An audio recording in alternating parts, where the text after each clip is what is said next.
Urinary tract infections, or UTIs, are the most common type of healthcare-associated infection in the U.S. However, the prevalence of asymptomatic bacteriuria, which does not require treatment, makes the diagnosis of true UTIs challenging. This is especially true in catheter-associated urinary tract infections, or CAUTIs. CAUTIs occur in persons whose urinary tracts are currently or intermittently catheterized, or have been catheterized within the previous 48 hours. The duration of catheterization is the most important risk factor for developing catheter-associated bacteriuria. By 1 month of catheterization, almost all patients will have developed bacteriuria, the vast majority of which is asymptomatic and does not require antibiotic therapy. Inappropriate treatment of catheter-associated asymptomatic bacteriuria undoubtedly contributes to the growing reservoir of multi-drug-resistant organisms in skilled nursing facilities and hospitals worldwide. In the segment that follows, we will review recent IDSA guidelines highlighting primarily the diagnosis of CAUTIs. First, how should CAUTIs be diagnosed?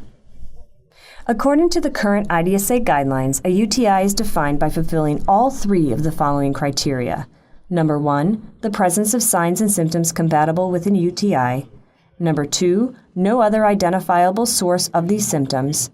And number 3, significant bacteriuria, defined in this case as at least 1,000 CFU per ml of one or more organisms from an appropriately obtained urine culture. The difference between asymptomatic bacteriuria and urinary tract infections in this population is the presence of symptoms attributable to the urinary tract with no other identifiable source. Patients with CAUTI rarely present with signs and symptoms classically associated with UTIs, namely dysuria or frequent urgent urination. The signs and symptoms consistent with CAUTI include 2 groups.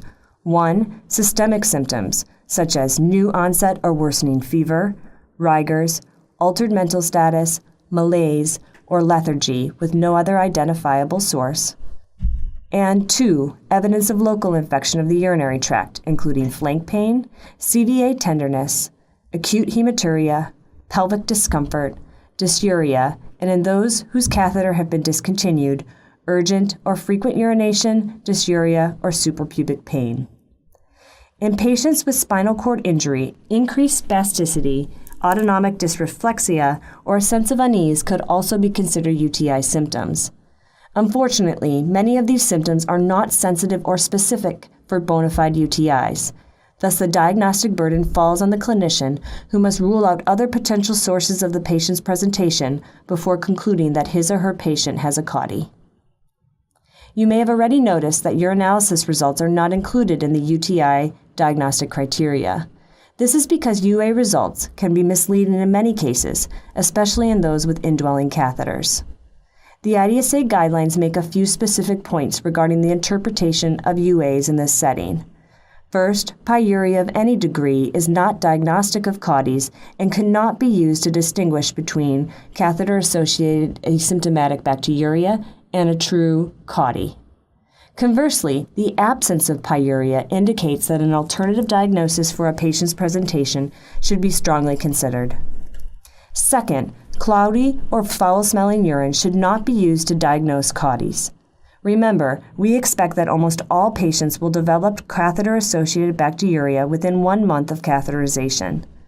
The daily rate of developing catheter-associated bacteriuria ranges from 3 to 8% per day according to different studies.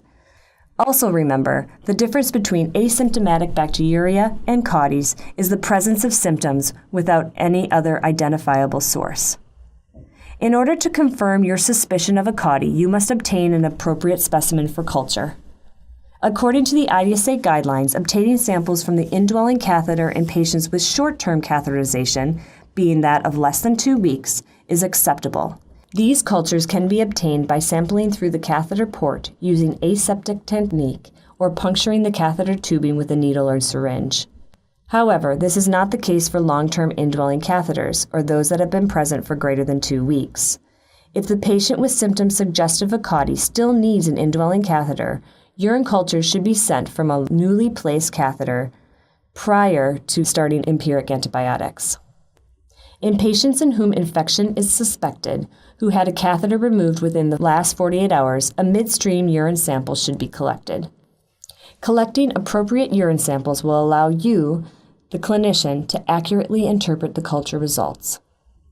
The patient in Case 2 was diagnosed with a CAUTI because 1. He had symptoms consistent with a local infection, namely bladder tenderness, in the setting of 2. Other nonspecific signs of infection, namely fever, tachycardia, leukocytosis, without evidence of another identifiable source, and 3. He had significant bacteriuria isolated from an appropriately collected sample. His urine culture was performed on urine that had been collected from a freshly placed catheter.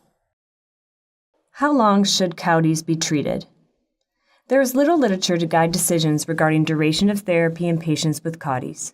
However, current guidelines support 7 days of therapy in those patients with prompt resolution of symptoms. In those with a delayed response, 10 to 14 days of therapy is recommended. These durations do not depend on the continued need for catheterization. In this patient's case, his delayed response was likely due to the bug-drug mismatch, meaning he was being treated empirically with an antibiotic that did not adequately cover the E. coli isolate cultured from his urine. Thus, a 7-day course of therapy is likely still an option for him if he improves rapidly on ciprofloxacin. Of course, the need for continued catheterization needs to be addressed regularly to prevent the recurrence of CAUTI.